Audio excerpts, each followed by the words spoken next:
The aim of this session is to introduce the situational information that helps your learners place St Kilda within a context of place and time, and therefore its significance to Scotland and Scottish education, and to introduce the concept of heritage to help your learners ask exploratory questions about the island of St Kilda and its significance to the wider world, all framed by three key questions.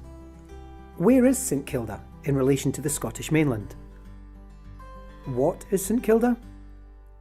And why is St Kilda's past, present and future significant? St Kilda is a small remote island off the west coast of Scotland. While nowhere is remote in the age of air travel, when the first Bronze Age explorers travelled to St Kilda, the journey there would have been perilous and the risks very high. What did they find there that made them want to stay? St Kilda is an archipelago. If you take a tour around the Minecraft map, you'll be able to explore the main island of Hurta. However, it is in fact a group of islands, or an archipelago. Hurta was the main island and the one that was known for being settled in the later part of the archipelago's history. You'll see as you explore the map that the most recent of the settlements are built here, on Village Bay on Hurta. But the islanders throughout time used the other islands to their advantage for hunting birds and fish, among other things. The islands of St Kilda together offered settlers very rich resources for remote survival.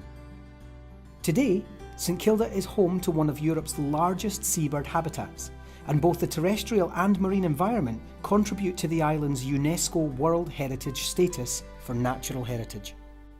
Why is St Kilda's past, present and future significant? St Kilda is one of only 6 UNESCO World Heritage Sites in Scotland. This means that the site's heritage, in terms of environment, history and culture, is of unique value to the world. But why might this be? Former First Minister of Scotland, Jack McConnell, said of the site, "St Kilda stands for isolated societies the world over. The extraordinary spirit of the place comes from the imprint left after the ultimate failure, largely through external pressures, of a way of life. The twin aspects, a people's resilience in a hostile environment, and the contrasting fragility of traditional ways of life in the face of overwhelming social and economic change, give the place its emotional power and universal applicability." St Kilda, in many ways, represents the struggles that many small island communities experience today. The pull of modern, comfortable life compared with the very often hard work associated with helping a small community grow and survive. This is one of the reasons its history is significant worldwide today.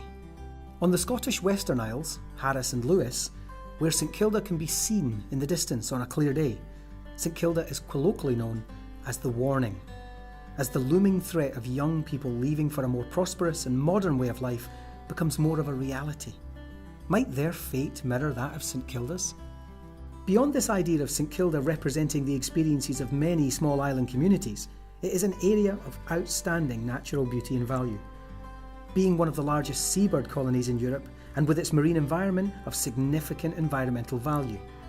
However, the cultural significance and our understanding of how these communities through time, from the Bronze Age up until the 20th century, survived in such challenging conditions is a human story so significant that it must be preserved.